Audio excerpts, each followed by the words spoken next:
All right, I'm on hole number 4. Excuse me, hole number 4. I'm on a par 4. I'm on hole number 8 of the Extreme Hills tournament in Monday's practice round in the rookie division.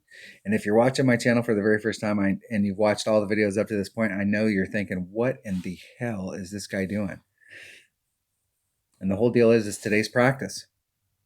I mean, that's it. I encourage everybody out there to use Monday as practice round.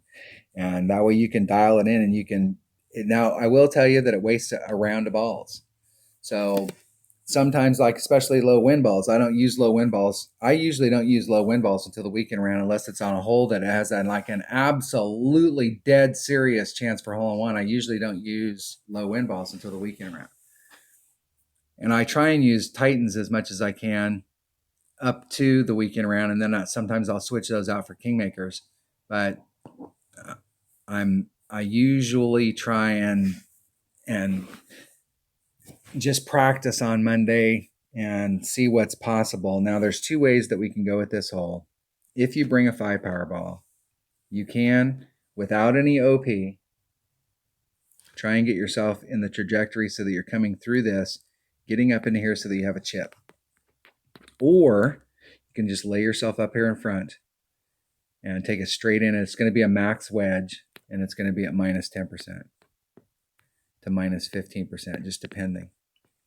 I caught this shot several times in the practice in pro, and I was actually in Tour 8, and I was using a minus 15, and it seemed like it was working a little bit better, but that really kind of depends on the wind. So it's somewhere in this neighborhood, but you were definitely uphill if you're laying up out here. The deal is if you hit perfects, consistency-wise, you're probably better off laying up out here to get the shot to come in. If you don't hit perfect a lot, then obviously the closer you can get to the green, the better. Because it gives you a much better like assurance that like, hey, if you can get up here, but it's still a tricky shot. Even if you get up here into this zone up here, it's still a tricky shot. And what you cannot afford to do on this green is overshoot it. So if you come in here a little hot and you go past the green, you will end up in the rough on the backhand side. I mean, it drops off really fast. So I'm kind of undecided. This was a hole that was hit or miss. In the weekend round, up to the weekend round, I was killing it on this hole. And in the weekend round, this hole, partially, I will tell you, I was practicing. I always like to go out and practice before the weekend round. I practice like two or three holes just to get into a rhythm and get my timing down. And I wasn't paying attention, and I actually ended up on this hole, and I was like, why am I on this hole? And I went ahead and shot it with a Marlin. And then as soon as I took the shot coming up to the cup, I was like, why am I on this hole? Oh my gosh, I played the hole number 1, and I did hole number 1 with a Marlin, and ended up, I was in the sand and ended up tanking it. And then on the backhand side, I think I missed it again on the backhand side. I might have made it, but this hole was one of those holes that, man, you really want to get up there. If you got a power 5 ball, you can do it. I'm going to lay it up just because I want to practice that shot a few times, because it may be, like, consistency wise, it really may be the way to go. So let me lay it up. I'm going to take an extra mile. Hey, okay, I got my pen working. Let's get rid of those. Extra mile and a power 3 ball. And you could probably bring a ton of anything. I just want to make sure I'm as deep as I can into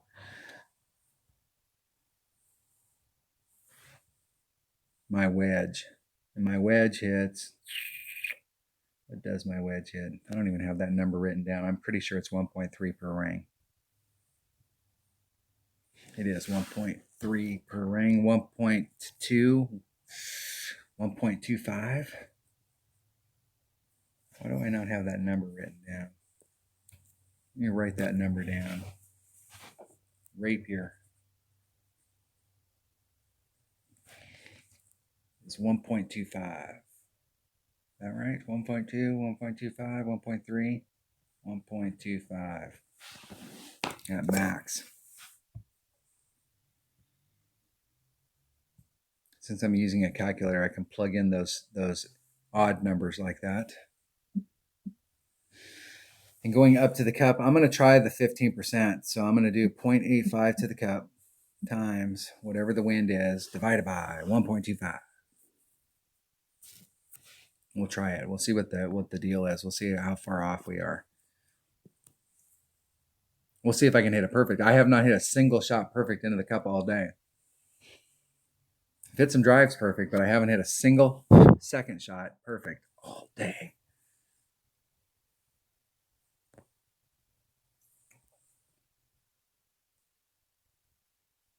There's 5 topspin. Let's see if that's too much. 2.2. It's 2.1 per ring. 2.1, 2.2. See if I can hit this perfect. Hitting that perfect. Now let's see if I needed to make an adjustment on that. Or if it goes right down the middle. Probably should have been about a 10% adjustment on that.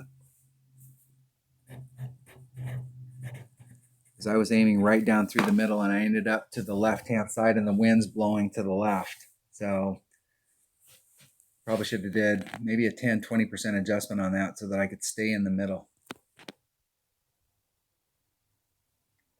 If you bring a Power 5 ball out, you can get on the other side with no OP and you can bring it around and try and get up there. The deal is that you have to put curl on it. And so curl is a variable.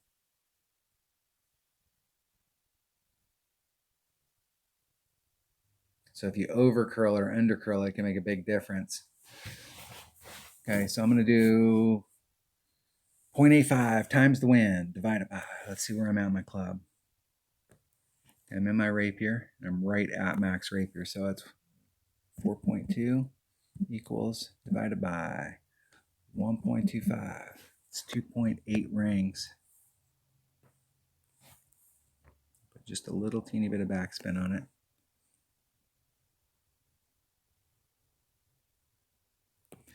So it's 2.8, 2.9 rings.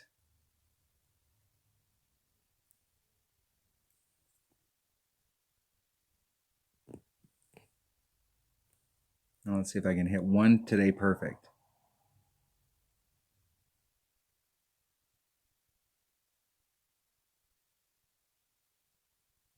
Nope, I still can't hit anything perfect.